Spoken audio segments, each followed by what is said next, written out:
Assalamualaikum warahmatullahi wabarakatuh.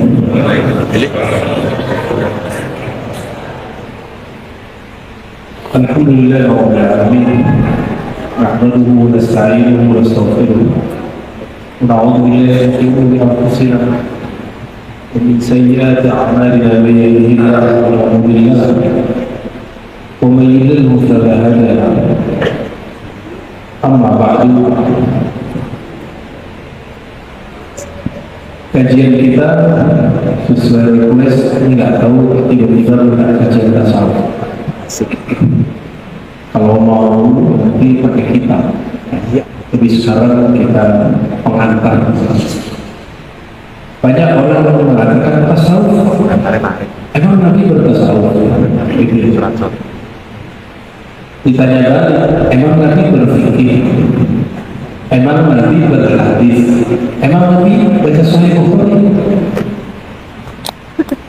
Jadi kalau orang bilang Nabi nggak ada tuh paret-paret sama, Nabi juga ada tuh ikut baca Sahih Bukhari.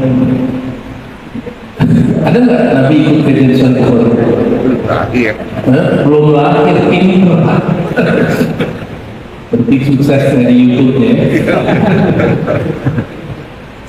Jadi kadang-kadang orang ingin membantah tapi konyol. Membantah itu dengan ilmu. Kita senang Pak dibantah, senang, saya gila kalau ada orang bantah, tapi pakai ilmu. Benar-benar gila saya kalau ada orang bantah. Berarti dia merhatiin kita ngajar apa. Tapi kalau kita menyebut emang Nabi bertarekat, emang Nabi bermazhab, emang Nabi baca kitab Dalail, ya? Emang Nabi baca Mu'asurah, emang Nabi baca Ratibul Haddad.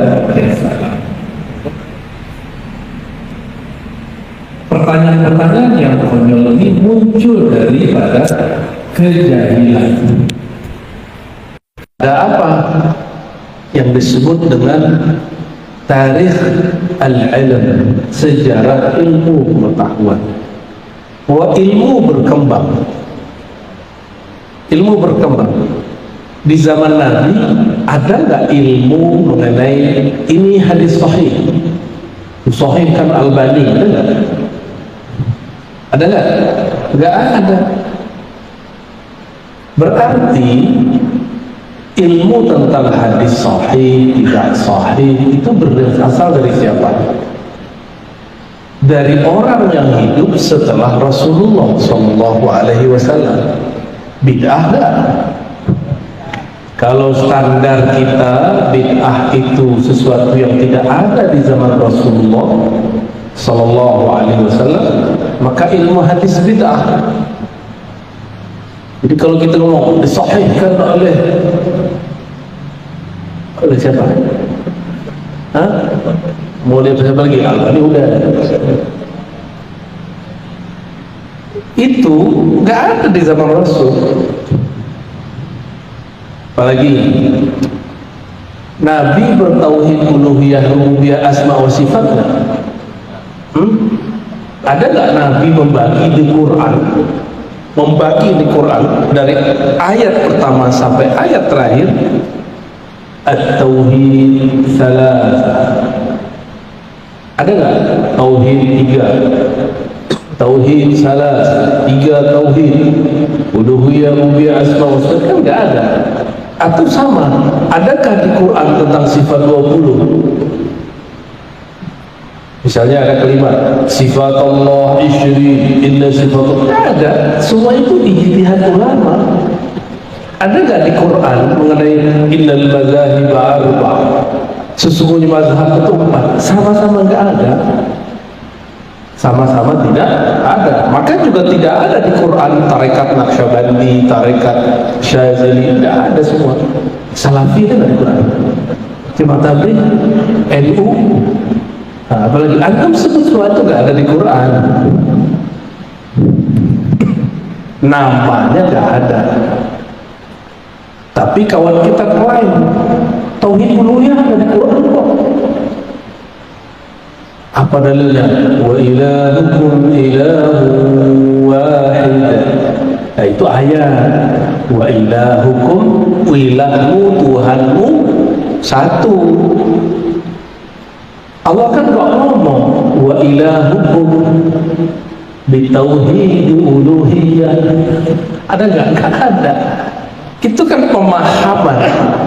Kenapa kalau imam kita, imam ente yang berpemahaman disebut itu Qur'ani, kalau imam kami tidak? Kan nggak adil gitu. Sama-sama ijtihad, boleh saling mengkritik karena ijtihad bukan dari Allah. Yang nggak boleh dikritik Qur'annya. Pemahaman terhadap Quran boleh dikritik. Sepakat nggak? Kalau ngeritik Quran kafir, ngeritik Nabi kafir. Tapi ngeritik riwayat hadis Nabi nggak kafir. Imam Bukhari itu pengkritik riwayat hadis Nabi, bukan pengkritik hadis Nabi. Kalau hadis Nabi nggak boleh dikritik, tapi riwayatnya, beritanya dari mana, kepada siapa, itu ilmu hadis. Dan saya 15 tahun mengajar itu, belajar ngajar tentang cara menentukan hadis ini benar, sahih, tidak sahih. Dan kami selama 15 tahun itu bolak-balik khataman kitab hadis untuk mengetahui ini hadis sahih, tidak sahih hadisnya. Tidak hanya itu, kualitasnya juga tidak cukup. Kita harus bahas ini hadis maksudnya apa. Ketika kami membahas ini hadis maksudnya apa, tidak cukup dengan mengetahui kualitas. Kalau hadis yang berkaitan dengan fikih, kami harus meminjam ilmu fikih. Ilmu fikih lewat mazhab. Nah, dan tidak ada namanya mazhab fikih ahli hadis, itu nggak ada. Ahli hadis tidak punya mazhab fikih. Ahli hadis punya mazhab mensahihkan hadis atau mendhaifkan hadis. Maka jangan diadu antara ahli fikih dengan ahli hadis. Jika ahli hadisnya mengerti fikih, maka dia disebut fuqaha. Siapa itu? Imam Abu Hanifah, Imam Malik, Imam Syafi'i, Imam Ahmad bin Hanbali. Mereka itu ahli hadis, mengerti fikih. Maka coba lihat, Abu Hanifah punya kitab hadis namanya Musnad Abu Hanifah. Jadi ada riwayat hadis, riwayat Abu Hanifah ada. Baru dengar ya? Tuh, baru dengar. Antum mu'alaf sih hadisnya. Ada hadis riwayat Imam Malik, judul kitabnya Al-Muwatta. Kata Imam Syafi'i, umur 10 tahun beliau sudah hafal kitab ini. As-sahhul kitab ba'da kitabillah Al-Muwatta. Kitab yang paling valid kualitasnya setelah Al-Quran adalah Al-Muwatta. Loh, Imam Syafi'i kok ngomong gitu? Kenapa Imam Syafi'i gak ngomong Sahih Bukhari? Kenapa? Apa? Betul lah, Imam Bukhari belum lahir. Iya, dia belum lahir. Karena Imam Bukhari belum lahir, dia belum nulis kitab, belum ada Sahih Al-Bukhari. Yang baru ada Al-Muwatta Malik. Itu Imam Malik diajak orang, kamu nih nulis buku yang ditulis orang. Apa jawaban Imam Malik? Wa ma lillahi baqiya. Jika ini buku karena Allah, pasti kekal. Sekarang semua kitab Muwatta tidak ada lagi yang tersisa kecuali Muwatta Imam Malik. Jadi Imam Malik ini sudah diperjalankan ruhaninya oleh Allah. Nanti Muwatta'mu yang akan jadi, cuma nggak boleh sombong. Bahasanya diperhalus. Wa ma lillahi baqiya. Karena Allah pasti kekal. Kalau orang sekarang apa? Lillah. Tapi saya geli sih dengan kalimat itu, lalah lillah itu agak gimana gitu, kayak gak pantas kita ngomong ya. Imam Syafi'i punya kitab Kitab Al-Um, di situ disebutkan sifat sholat Nabi sesuai dengan cara Nabi yang diriwayatkan Imam Syafi'i. Ini karena apa ya? Saya udah susah sekarang untuk nulis. Karena baru duduk jalan lagi, udah nggak sempet. Ya. Mungkin sekarang tugasnya ngomong dulu, ya. Kan nggak semua orang seneng baca, senengnya hasil jadi, benar nggak? Pilih baca apa sebagai ceramah, tuh kan? Benar ya? Tapi insya Allah ini sudah 70% sifat sholat Nabi yang diriwayatkan Imam Syafi'i ya. Karena orang biasanya sifat sholat Nabi Albani ini yang lebih tua nih ya. Semuanya diambil dari kitab Al-Um, hadis riwayatnya Imam Syafi'i langsung. Biar nggak antum pertentangkan cara sholat kita ini dengan cara sholat sifat sholat Albani. Itu kan cuma salah satu kompilasi aja gitu ya. Jadi Imam Syafi'i periwayat hadis ya, periwayat hadis. Kalau kurang percaya buka kitab Bulughul Maram. Di sini ada kajian kitab Bulughul Maram, harus ada ya. Itu kitab ditulis oleh imam ahli hadis bermazhab Syafi'i, Ibnu Hajar Al-Asqalani. Cuma sering dipakai oleh orang anti mazhab. Ya, hadis pertamanya tentang Ma'ul Bahar, kata Rasulullah SAW, Al-Hillu Maitatuh, At-Tuhuru Ma'uhu Al-Hillu Maitatuh. Airnya suci, bangkainya halal. Di situ sebutkan rawahu Malik wa Syafi'i wa Ahmad, diriwayatkan oleh Imam Malik, Imam Syafi'i, Imam Ahmad. Belum ada Bukhari ya, belum ada Imam Al-Bukhari. Guru saya masih hidup, Allah ya yahfaz, Syekhuna Muhammad Hasan itu tinggalnya sekarang di Jerman karena sempat konflik dulu dengan ayahnya Bashar Assad, politik ya. Dan sekarang Bashar, dulu Assad, konflik dia berani ngeritik pemerintah. Di Timur Tengah itu ngeritik pemerintah, mau negara mana aja, enggak, apapun negaranya, kritik sekarang ntar malam hilang ya. Di Indonesia kritik di mana-mana, hatta di warung pecel. Kita duduk di warung ini, orang ngomongin pemerintah dan nggak ditangkap. Saking banyak kan bingung menangkap yang mana. Dan Indonesia itu negeri sekarang, negeri surga kritik. Beruntung jadi orang Indonesia ya. Jadi netizen yang paling aktif sedunia itu Indonesia. Benar. Makanya orang Korea, orang Jepang senang dabbling atau ngambil tokoh atau dia nyanyi lagu Indonesia. Karena mereka tuh bikin. Kalau orang Indonesia senang melihat Korea, langsung tuh viewernya banyak. Ya, apa namanya? Saya sampai sekarang nggak benar-benar nyebutnya subscriber, gitu ya. Baik. Kalau orang bertanya, kalau tasawuf dalilnya mana? Gitu ya. Emang Nabi bertasawuf? Coba saya tanya Bapak Ibu, bertasawuf pengen sholat khusyuk? Ya enggak? Dalil sholat khusyuk gimana?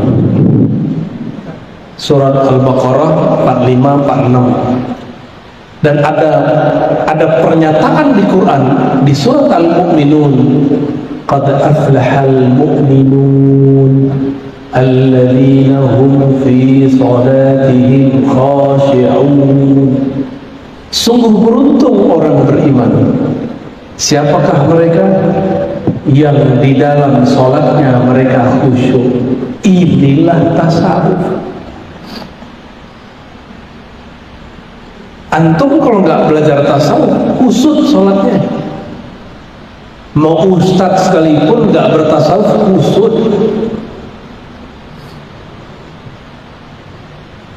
Kiai, saya udah banyak berguru ke banyak orang. Arabi, Ajami, Indonesi, Hindi, banyak saya berguru. Itu nggak banyak yang khusyuk.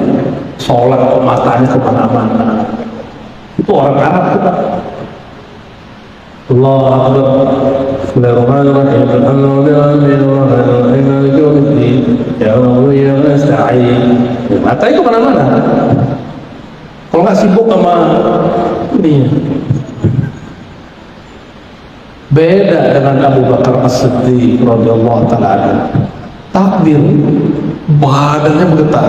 Allah. Antum kalau ngeliat Abu Bakar As-Siddiq sholat, getar semua. Gak ada yang sanggup. Makanya saya nggak berani ngimamin sering-sering di luar, Pak. Sesekali aja. Kadang dijebak sama imamnya. Kayak tadi pagi, subuh. Ustaz, ada satu permintaan. Tolong imamin saya ya. Lah imamnya ngomong begitu gimana? Daripada debat orang berkomat. Ya, ntar jadi terganggu sholat kita. Ya sudah, saya maju.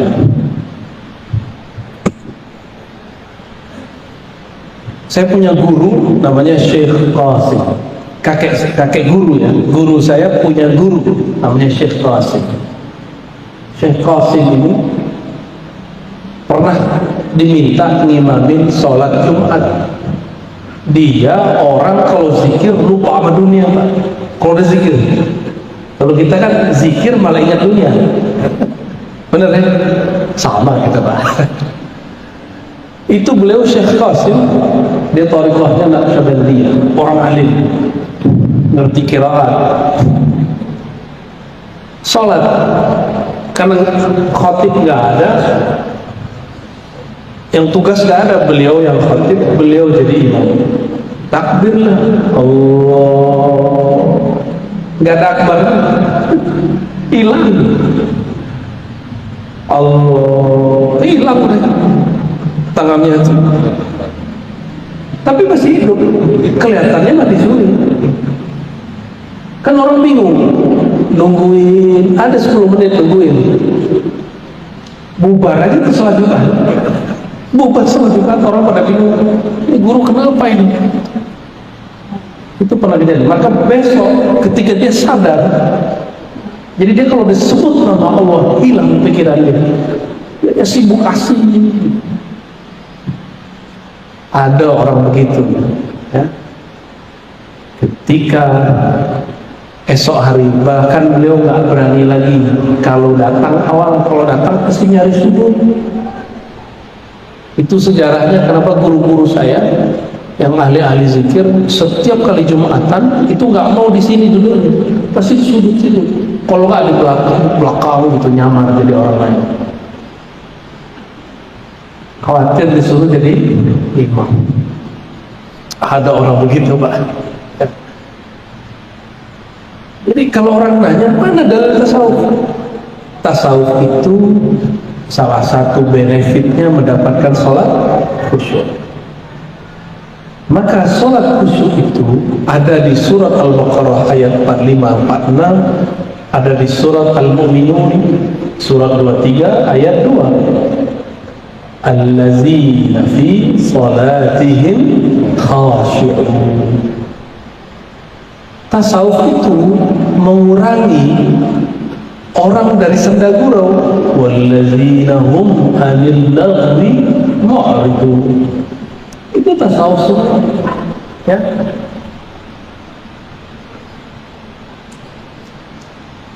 Baru setelah itu ilmu fikih.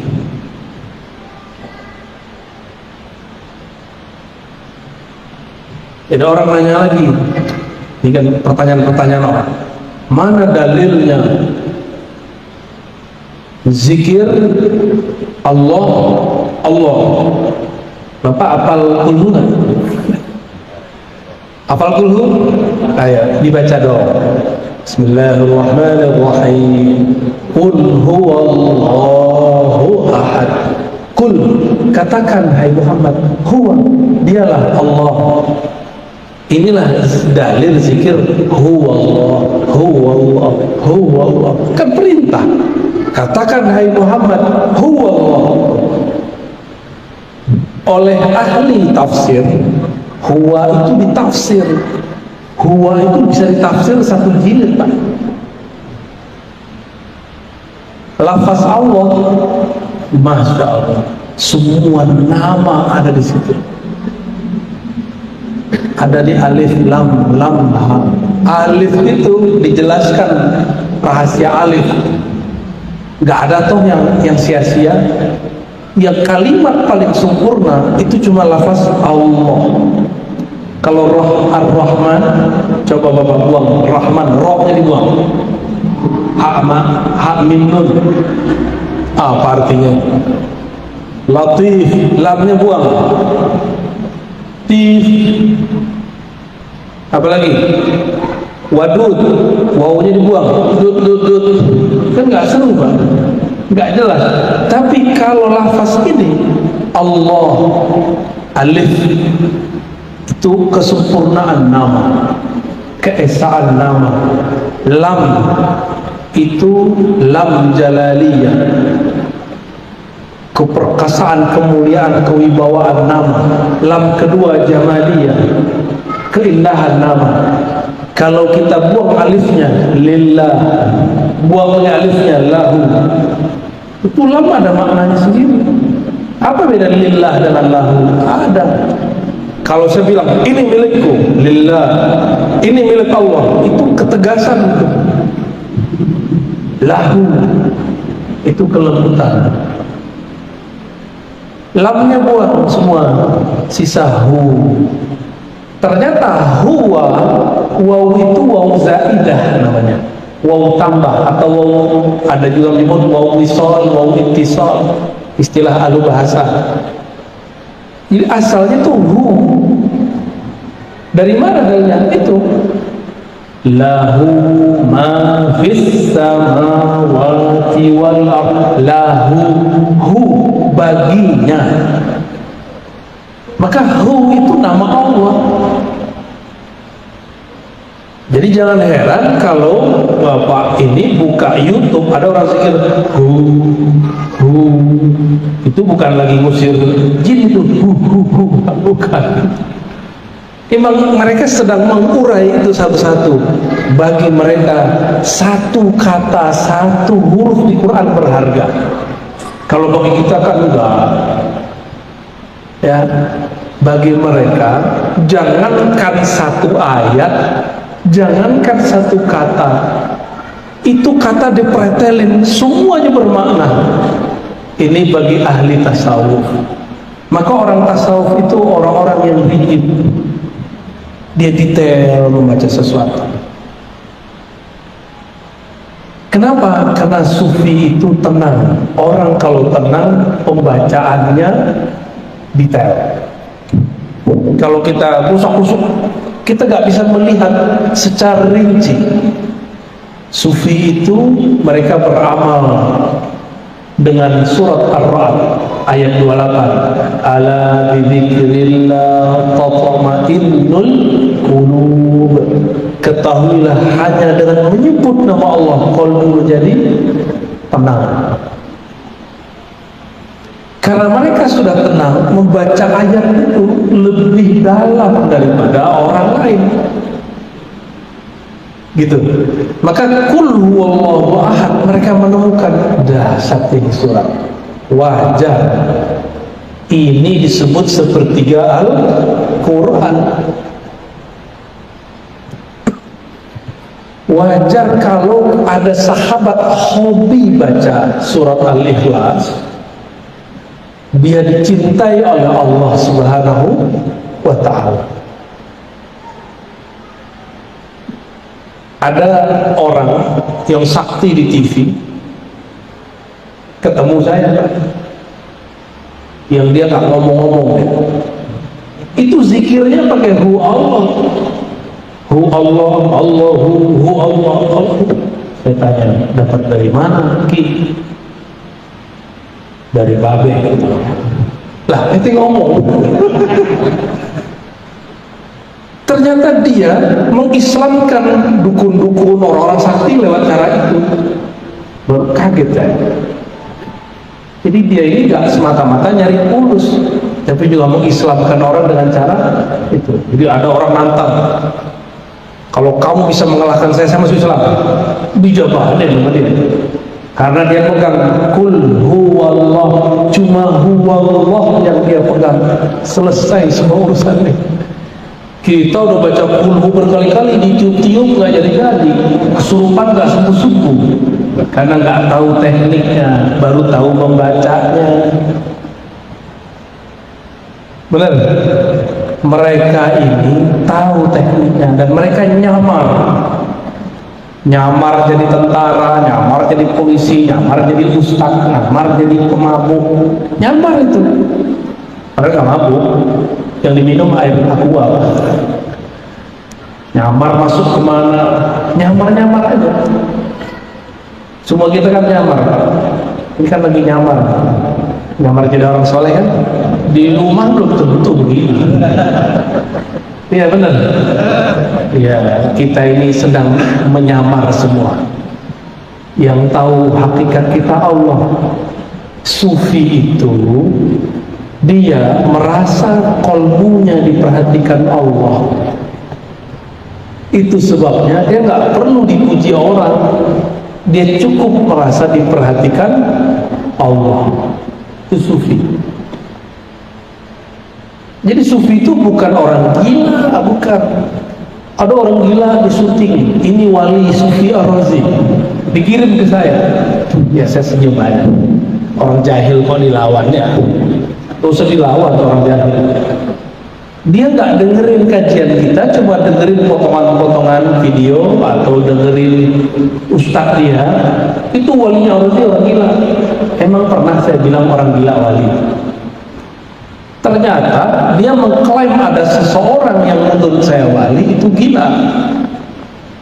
Maka dia kemudian tuduh wali Sufi Ar-Razi. Ya, itu wali setan. Bagi dia wali setan gila, bagi saya enggak. Bagi saya beliau itu tabib, wali tabib, wali yang apa yang dikasih dia jadi obat. Dulu kan saya anti begituan, nggak percaya kualatnya, kualat bener. Dulu ini suara serak terus, sakit. Tiba-tiba jam 3 malam habis selesai pengajian hikam di Tangerang Selatan, beliau datang pakai mobil muridnya, mobil Pajero keren sekali. Banyak orang salaman. Saya salim ah. Itu sekali doang saya ketemu beliau. Salim. Terus tiba-tiba dia ambil itu sirih. Nggak jelas itu ngomong apa sih, nggak ngerti. Yang ngerti cuma yang di samping dia itu kawan sahabat saya namanya Razi, Habib Razi, suaranya bagus.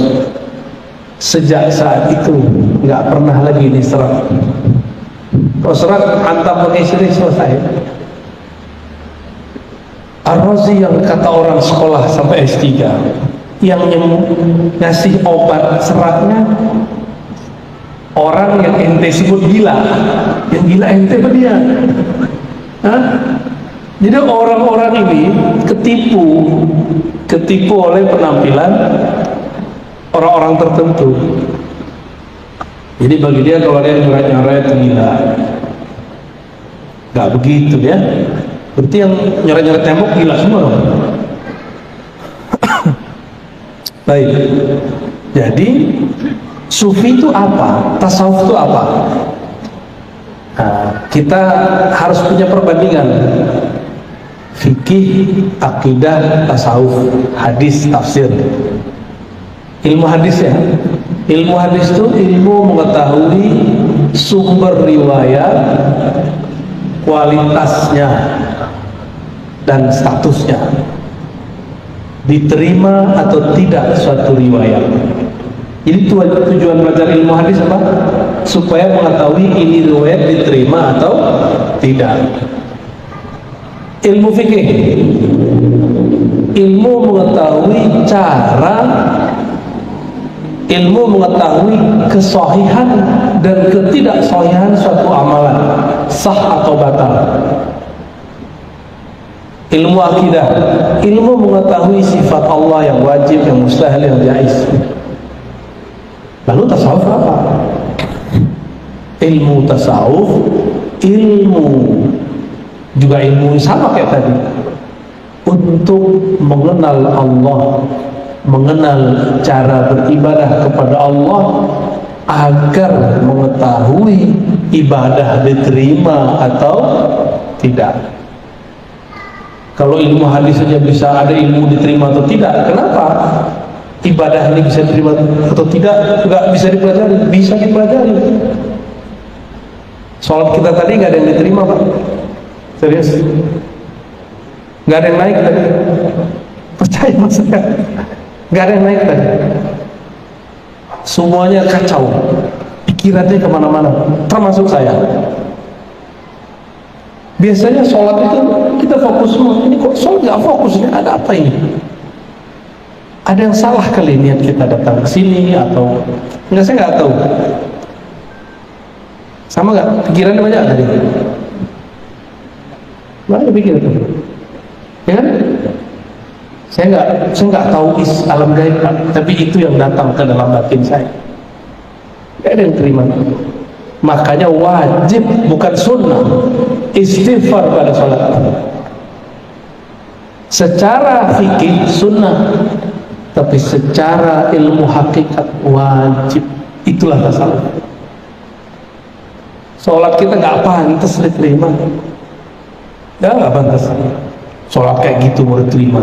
Terus gimana mau jadi qad aflahal mu'minun? Ya. Maka perlu ada latihan khusyuk. Latihan khusyuk. Sholat itu tujuannya apa? Surat Thaha, aqimis salata lidzikri. Surat Thaha ayat 14. Dirikanlah sholat untuk mengingatku. Maka supaya sholatnya beres, latihan zikrullah. Latihan zikrullah sama dengan orang latihan tahfiz, sama dengan orang latihan panah. Sebelum memanahnya bagus, maka panahnya berkali-kali. Orang kalau mau bentuk tubuh yang bagus, dia latihan ngangkat berat. Ada angkanya nggak? Bid'ah nggak tuh? Rasulullah nggak pernah ngajarin. Mana? Kan di hadis cuma dikatakan memanah, caranya kan nggak diajarkan. Antum memanah dengan cara begitu kan bid'ah itu. Nggak ada di zaman Rasul perintah-perintah begitu. Kita kerjain. Untuk apa kita buat metodologi? Untuk mencapai tujuan. Maka kita berlatih untuk mencapai tujuan. Itulah sebabnya kenapa di dalam tasawuf yang dilatihkan zikrullah. Zikir sekian, zikir sekian. Tapi ada tasawuf yang murni. Tadi tasawuf amali namanya, tasawuf amal. Tasawuf wirid. Ada tasawuf murni, itu tasawuf yang isinya ma'rifatullah, ngaji tentang Allah. Bapak kalau wirid 1000 itu terasa lama. Tapi dari tadi habis maghrib sampai sekarang kita ngaji, nggak terasa ya? Maka thariqat ma'rifatullah, thariqat mengkaji tentang siapa yang disebut dalam zikir, itu kadang lebih seru daripada zikir. Kita senang sama seseorang, ketemu orang yang kenal sama orang itu, nanya-nanya, tahu-tahu udah 2 jam. Coba kalau kita sebut-sebut namanya siapa Pak? Yang Bapak senang? Siapa? Siti Rahma. Beti, jadi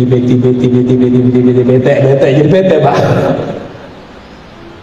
Zikir itu cuma latihan mengingat-ingat. Tapi kalau thariqat ma'rifatullah itu mengenal siapa yang disebut, siapa yang disembah.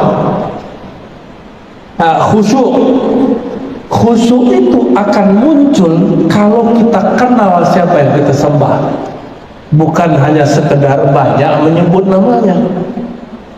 Maka khusyuk ini dibagi dua, ada khusyuk qalbiyah, ada khusyuk ruhiyah. Ini di batin. Kalau dalam alam zahir ada dua, khusyuk akal, khusyuk jasad, nafsiyah. Khusyuk akal ngerti yang dibaca. Ngerti nggak tadi dibaca apa? Gak kan? Sadar nggak ayat yang dibaca itu apa? Kan nggak. Berarti akalnya udah nggak khusyuk. Jasad, badan main-main, gerak-gerak. Mungkin badannya sih khusyuk ya. Kolbunya merasa ditatap Allah nggak? Yang tadi sholat maghrib sama kita, kolbunya merasa ditatap Allah nggak? Enggak ya? Gimana mau diterima? Terasa itu, Pak. Jika ada di satu masjid orang kolbunya merasa ditatap oleh Allah, itu nyebar rasanya kepada orang lain. Minimal samping kiri kanan nyebar itu. Minimal kita ikut terbawa syahdunya. Kecuali kolbu kita sudah ternodai dengan noda-noda maksiat, noda-noda kelalaian yang panjang, atau kita syak kepada Allah.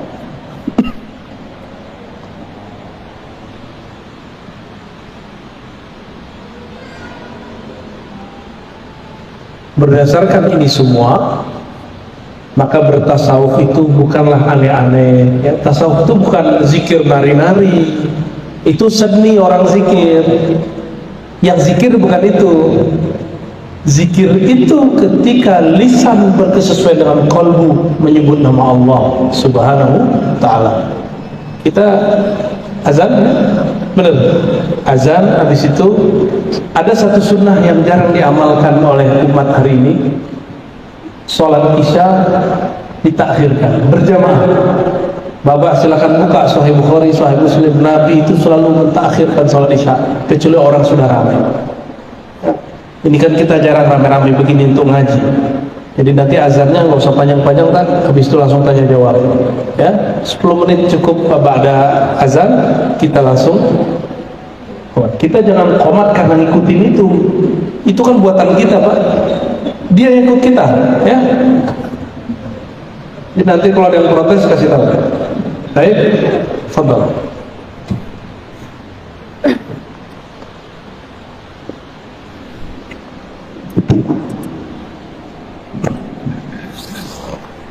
Allah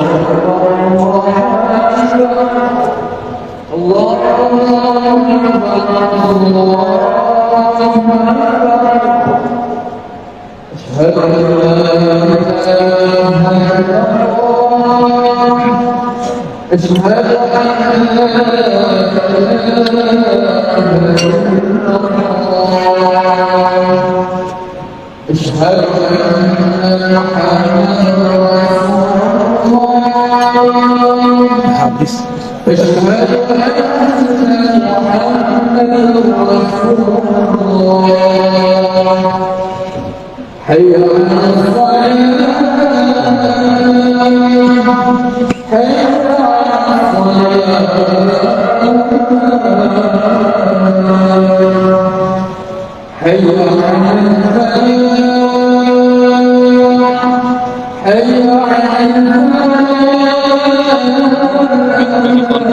Iya, ganti. Allah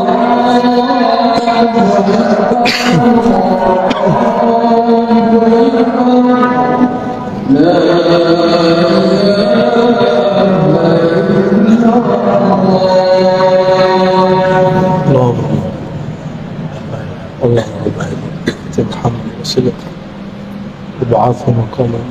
ke usul yang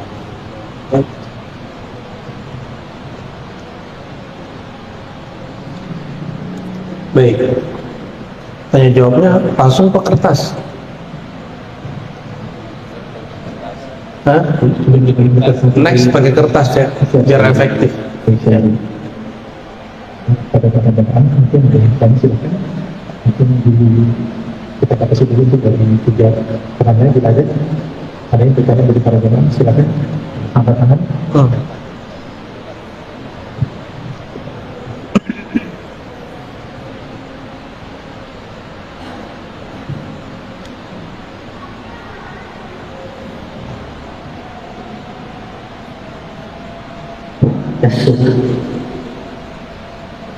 Bismillahirrahmanirrahim. Assalamualaikum warahmatullahi wabarakatuh. Salam.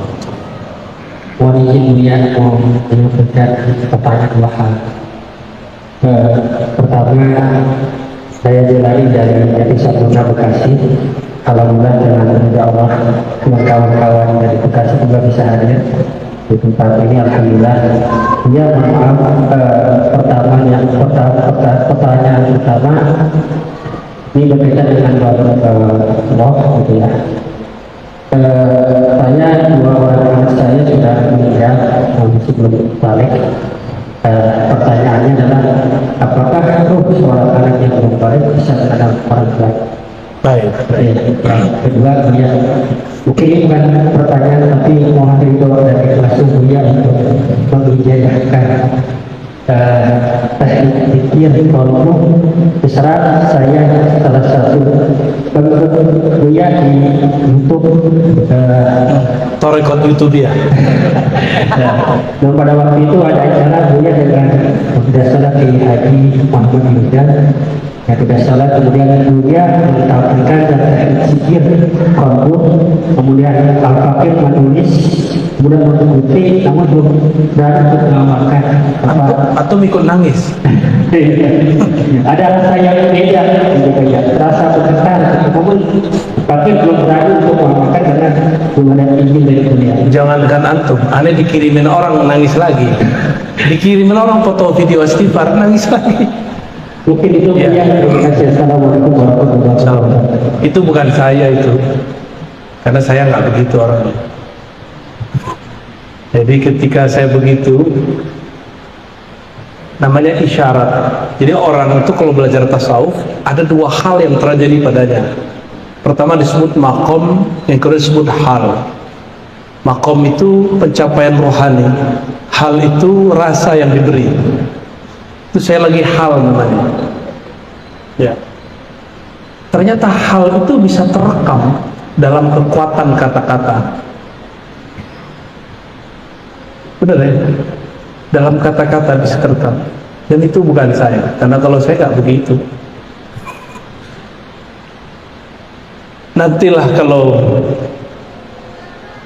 antum beruntung, jika halnya datang, kita talqin semua. Sekarang rajin-rajin dulu zikir ya hayyu ya qayyum 40 ba'da sholat. Ba'da sholat ya hayyu itu pembuka otak, pembuka kolbu. Kalau ibarat orang mau bertani, dia gemburkan dulu tanahnya, baru dia tancapkan biji. Gitu ya. Yang pertama tadi tentang apakah ruh anak yang belum balik wafat dia kenal ayahnya. Ruh itu ketika meninggal dia kan sudah masuk ke dalam jasad, ya. Maka secara bin jasad, binnya itu tetap ke ayahnya, dan itu dijamin masuk surga semua. Nanti kalau antum tergadai ke neraka, mereka nanti yang minta-minta kepada Allah, ya Allah kami bisa masuk surga kan karena bapakku, karena ibuku. Kalau 2, waduh enak tuh ya, enak tuh. Jangan berharap anaknya kecil dibunuh-bunuh Pak, jangan. Jangan salah paham ya. Dan Nabi SAW ketika ada seorang ibu nangis anaknya meninggal, ada yang meninggal anak ketiga, apa kata Nabi? Kamu akan dijamin masuk surga dengan ada anaknya. Ada sahabat nanya, bagaimana kalau dua wahai Rasulullah? Iya, sama. Tapi sahabat ini nyesel nanya, kalau atu gimana wahai Rasulullah? Ya, untung dia lupa ya kan, jadi bikin kita penasaran. Apakah dia kenal? Dia nanti dikenalkan. Karena ruh itu ketika dia mati, dia nggak mati. Yang mati cuma jasad, ruh nggak mati. Ruh itu energi. Ternyata ahli kimia, ahli fisika, ahli biologi, ilmu eksak sepakat mengatakan energi tidak pernah habis. Energi itu abadi. Energi itu dalam bahasa agama disebut ruh. Karena ruh itu dia siap berpindah. Dia coba pindah doang nih. Ada yang jadi cahaya. Jangan dikira cahaya begini hilang Pak. Ini berlanjut lagi. Coba lihat, bintang berkedip-kedip nggak? Itu ada yang setelah 1000 tahun baru nyampe di sini. Ada yang 1 tahun baru nyampe di sini. Ada yang 8 menit nyampe di sini. Matahari itu 8 menit nyampe di bumi cahayanya. Jadi energi itu bergerak terus. Jadi apa yang kita lakukan di bumi itu tidak habis, walaupun atau mojok di hotel, mojok di pohon, mojok di mana, korupsi di mana, melakukan yang nggak benar di mana, itu energi jalan terus. Dan Allah punya tentara-tentara, punya karyawan-karyawan langit yang mencatat energi itu. Oh, dia saat ini mengeluarkan energi. Tapi energi paling dahsyat, wala dzikrullahi akbar. Sungguh mengingat Allah itu lebih besar. Jadi insya Allah anaknya kenal. Nanti kan ruhnya dikasih badan lagi. Badan yang bukan badan yang di bumi. Kalau badan di bumi sanggup nggak Pak? Jalan 500.000 tahun. Sanggup nggak? Maka tubuh yang Allah kasih nanti itu bukan tubuh ini. Tulang ekornya sama, tapi tubuhnya bukan tubuh ini. Tubuh ini disuruh ke Indomaret aja udah capek. Ya, kayaknya tuh banyak penyakit semua tuh. Gitu ya. Allah a'lam bishawab.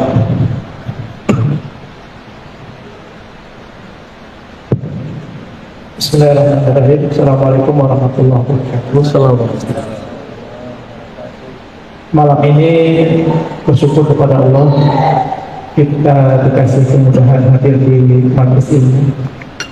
Begini Bu ya, yang pertama pertanyaan dari saya, apa hukum memakai sorban? Karena kalau kita melihat sangat banyak versi, mungkin nanti bisa lebih jelas lagi dari Abu ya. Yang pertama. Yang kedua, kita ketahui juga aliran tasawuf begitu banyak. Kira-kira menurut Abu ya, mana tasawuf yang memang sangat mudah buat kita amalkan? Karena biar bagaimanapun kita sangat butuh kepada tasawuf ini. Itu saja. Terima kasih. Assalamualaikum warahmatullahi wabarakatuh. Assalamualaikum. Hukum pakai sorban. Sorban itu juga banyak modelnya.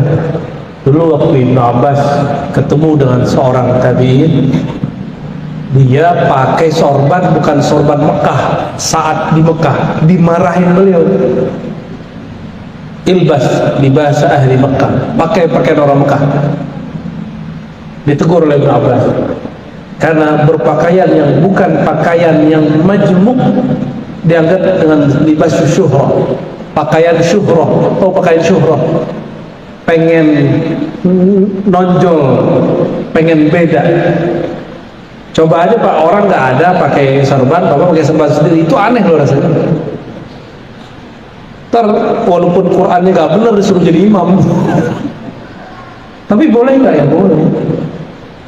Terus kalau guru saya, Ali Mustafa Yakub, itu 9 tahun di Saudi, mengharamkan pakai serban di negeri yang tidak berserban. Sebagaimana beliau mengharamkan pakai kopiah hitam di negeri yang orangnya pakai serban semua, gitu. Jadi beliau bukan mengharamkan serbannya, tapi tradisinya. Karena al-urf, tradisi itu bagian dari hukum. Namun sekarang pakaian itu bukan hanya tradisi, tapi seremonial. Untuk seremonial agama, orang sudah terbiasa melihat, terutama Habib pakai serban, Ustadz pakai serban, bener gak? Saya cuma punya 2 atau 3 guru yang istiqomah berserban. Makanya yang saya sering pakai kopiah biasa, songkok hitam. Ya, apakah ini bid'ah? Enggak. Yang sunnah itu menutup kepala, itu yang sunnah. Apa caranya itu berpulang kepada kita, ya, itu berpulang kepada kita semua. Jadi tidak wajib, juga tidak diharamkan. Nah, ada bab yang lain, bab tasawuf. Dalam bab tasawuf ada namanya mahabbah. Kalau sudah cinta, maka kita ingin meniru yang kita cintai. Nabi Muhammad SAW setiap hari kalau keluar rumah pakai sorban nggak? Pakai serban, dan serbannya bukan satu warna, bukan hanya putih, kadang merah, kadang hitam. Kalau beliau hitam biasanya pakai yang runcing. Tapi kita kan enggak, serbannya karena nggak tahu serban itu apa. Serban itu ada budayanya. Ahli Mekah beda dengan Taif, Taif beda dengan orang Yaman. Habibna Umar itu beda dengan Al Habib Adni. Beda cara serban. Bahkan beliau dengan abangnya sendiri, Allah yarham, beda cara serbannya. Ya. Tapi kalau pakai kopiah songkok gimana, Pak? Sama aja ya. Ini pilihan, bukan berarti ini nggak sunnah.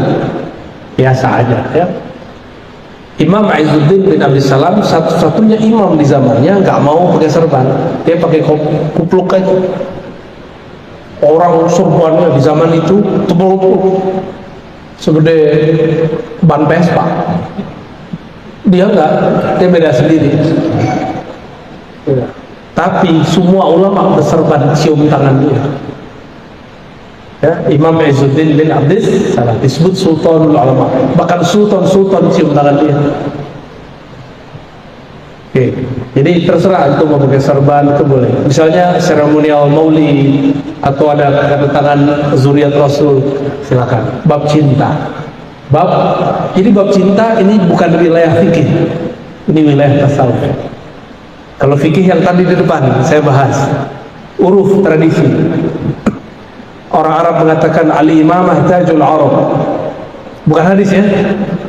Serban itu mahkota Arab. Kalau kita orang Indonesia apa mahkotanya? Songkok hitam, at-taqiyah, as-sauda, tajul apa? Tajul Nusantara, tajul Indonesia, wa Malaysia, wa ya. Mana tarekat yang paling bagus? Tidak ada tarekat yang paling bagus atau paling buruk.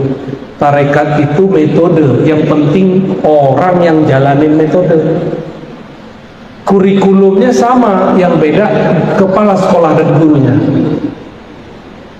Sama-sama rumah makan Padang, resto, tapi beda kokinya, beda rasa gak? Beda, bener. Kok bisa beda? Karena beda tangannya, bumbunya sama. Ini saya buat rendang, bahannya sama, antum buat rendang, beda nggak rasanya? Beda. Yang nggak enak punya saya, karena nggak pernah buat rendang. Ya, bahan sama, di tangan yang berbeda, beda hasilnya. Qurannya sama, tapi yang bacanya beda, hasil beda. Itulah hakikat orang bermursyid bertarekat. Sama-sama Naqsyabandi, sama-sama Qadiriyah Naqsyabandiyah, sama-sama Syadziliyah, sama. Tapi ketika ini yang memasak zikirnya, mengolahnya, hasilnya berbeda. Dan kita nggak boleh hasad, nggak boleh iri. Itu yang Allah berikan kepada kita. Bapak Ibu yang berkenan Allah, ada lagi apa cukup? Satu lagi ya, satu lagi. Bismillahirrahmanirrahim. Assalamualaikum warahmatullahi wabarakatuh. Assalamualaikum. Mohon izin Buya memperkenalkan diri. Nama saya Hedi Afrizal. Saya tinggal di Cilengsi, asli Sumatera Barat.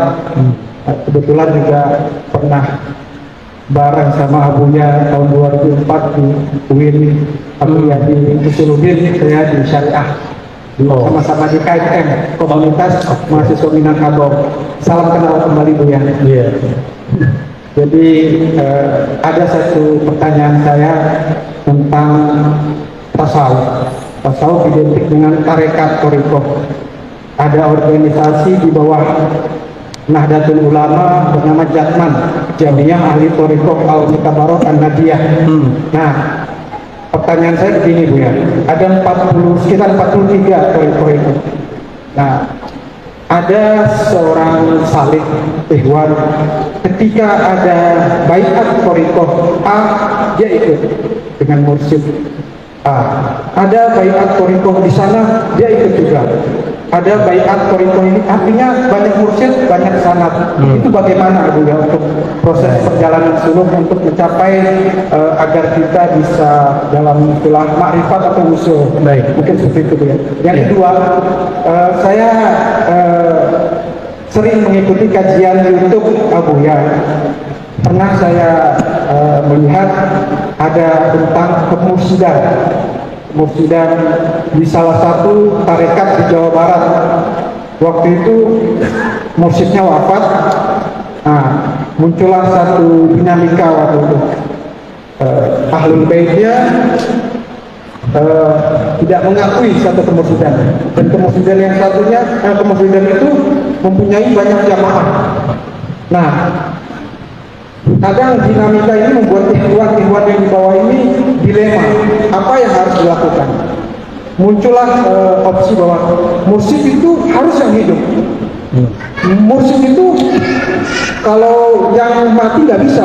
Kalau misalnya dia sudah wafat, kenapa nggak langsung ke Rasulullah saja? Nah, mungkin di situ karena waktu itu saya lihat YouTube-nya itu sepotong, jadi saya kurang memahami dari beliau. Mungkin itu saja, mohon maaf. Allahumma fikirlah Wassalamualaikum warahmatullahi wabarakatuh. Assalamualaikum. Ini orang Padang tapi nggak Muhammadiyah, bertarekat. Ya. Gimana dengan orang yang sering ngambil bayat talqin? Nah, kenapa dalam kajian saya thariqat itu yang penting bukan talqin tapi ngaji? Karena talqin ilmu lebih penting dari talqin zikir. Ya, karena kejadiannya kayak tadi, jadi kolektor bayat, kolektor talqin. Terbingung, gue mau ikut tarekat yang mana ya, kebanyakan nih. Cukup mobil satu sampai, daripada mobil banyak tapi nggak dipakai-pakai, karena saking bingungnya mau pakai ini bagus. Namun ada yang disebut tabarruk, seperti tabarruk, ngambil berkah. Kita cukup bermursyid ke satu orang, tapi bertabaruk kepada ribuan orang boleh. Ngambil berkah, ngambil sanad. Bertabaruk itu tradisi ahli hadis. Karena sufi ini banyak yang ahli hadis, mereka selesai ngaji kepada seorang mursyid, dia minta izin untuk tabaruk muter. Tapi amalan dia yang dia jalani satu orang mursyid. Silakan berbaiat 1000 kali, tapi mursyid cukup satu aja. Setelah mursyid, misalnya kita sudah selesai di kurikulum mursyid, boleh nggak ganti mursyid? Ganti mursyid nggak boleh, tambah mursyid boleh, upgrade mursyid boleh. Kalau ganti mursyid, antum su'ul adab, kurang ajar namanya. Tapi menambah mursyid boleh. Mursyid kan pembimbing, yang sempurna kan cuma Rasulullah. Maka di luar Rasulullah, mursyid tidak ada yang sempurna. Maka mursyid gak boleh larang muridnya. Kalau muridnya sudah cukup pemahamannya, jangan ditahan. Guru nanti jadi hijab. Jadi kebanyakan murid nggak usul-usul, tidak sampai kepada hadirat Allah karena ditahan sama gurunya. Harus dilepas kepada guru yang lain. Siapa tahu nanti beda torikoh, beda mursyid, beda lagi ahwal dan makomnya. Ya, jadi saya mengimbau para praktisi tarekat, para mursyid, wakil talqin, jangan menghijab murid. Jadilah yang membuka jalan untuk murid. Tapi kalau ada nih, ini baru, kita bilang tunggu dulu, taruh waktunya, saya kasih tahu, kamu akan saya lepas. Nah, itu hak seorang mursyid. Sama kayak masuk sekolah, kan ada dari kelas 1 sampai kelas 6, kelas 1 sampai 3, kelas 1 sampai kelas 3, kan begitu. Selesai dulu kelas 3, baru ente pindah. Kalau enggak, di sini dia pindah kelas 2, belum naik kelas pindah lagi. Nggak naik kelas Pak, udah 1000 kali nggak naik kelas, di situ aja. Inilah nasib kolektor talqin tapi nggak punya mursyid.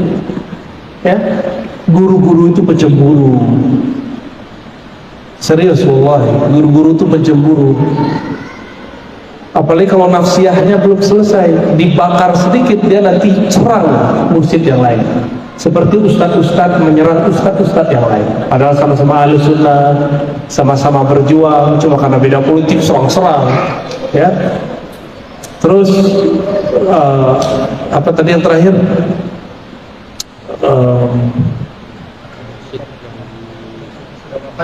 Mursyid sudah wafat. Maka saya dari dulu kasih tahu, hati itu cukup bergantung kepada Allah. Pada hakikatnya kita berguru kepada Rasulullah, tapi karena Rasulullah kita belum temui, maka bergurulah kepada orang yang bersanad kepada Rasulullah.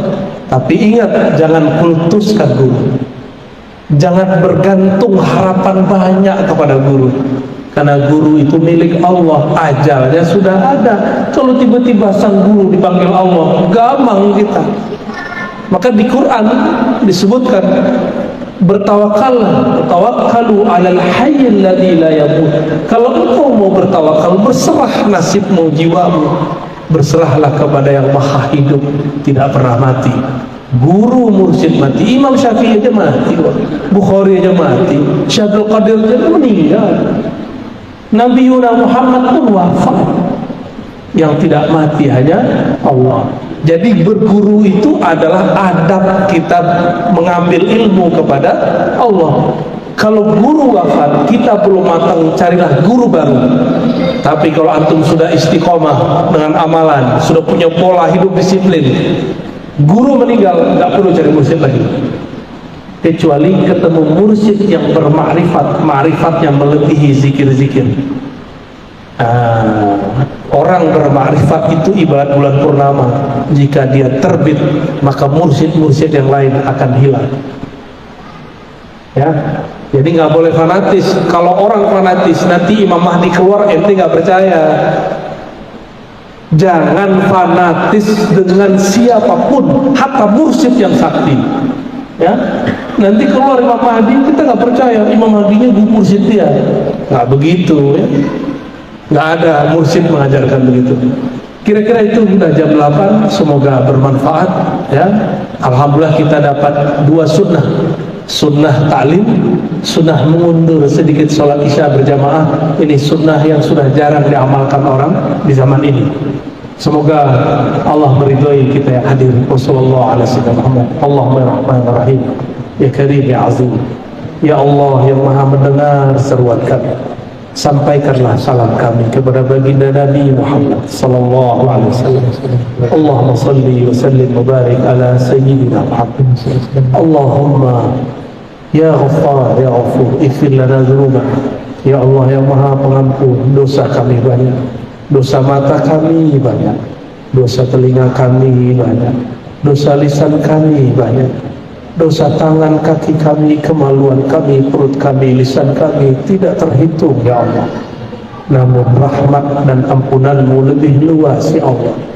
Maka leburkanlah semua dosa kami dalam ampunan dan rahmatmu ya Allah. Ya Allah, solat kami tidak pantas diangkat kepada Engkau. Haji, zakat, umrah, semua zikir kami pun belum pantas disebut sebagai amalan yang ikhlas kepada Engkau. Maka ya Allah, kami tidak pantas masuk surga dengan amal kami. Fa'aghriqna wa aghmidna bi rahmatik. Namun karena rahmat-Mu, Engkau mengatakan kami akan masuk surga juga ya Allah. Dengan ini ya Rabb ya Rahmani Rahim, bi rahmatika farhamna wa bi rahmatika fa'adkhilna al-jannah. Ya Allah yang Rahman, yang Maha Rahim, yang Maha memiliki rahmat kepada alam semesta. Dengan rahmat Engkau yang luas itu ya Allah, izinkan kami bertemu Rasul-Mu di dalam surga. Izinkan kami memandang kepada Engkau di dalam surga. Ya Allah, ya Muqallibal Qulub, wahai yang membolak-balik hati kami. Hati kami ya Allah, pagi ini, siang ini, malam ini mungkin menjadi orang soleh, tapi esok pagi belum tentu menjadi orang soleh. Karena Engkaulah yang maha tidak berubah, kami selalu berubah-ubah. Maka jadikan kalbu kami berubah kepada kebaikan ya Allah. Jika kami mengalami goncangan kami mendekatkan kepada Engkau ya Allah. Allahumma wafiqna wa ahlana dzurriyyah lidzulmi. Allah wafiq wa ahlana li ta'atik. Ya Allah, dekatkan kami, beri ilham kami, bisikkan ke dalam jiwa kami agar selalu mendekatkan diri kepada Engkau. Rabbana atina fid dunya hasanah wa fil akhirati hasanah wa qina adzabannar. Ya Allah yang memiliki kebahagiaan di langit di bumi, di dunia di akhirat, mohon berikan kami bahagia di dunia, bahagia di akhirat. Wassallallahu ala sayyidina Muhammad walhamdulillah rabbil alamin. Mohon maaf salah kurangnya. Assalamualaikum warahmatullahi wabarakatuh.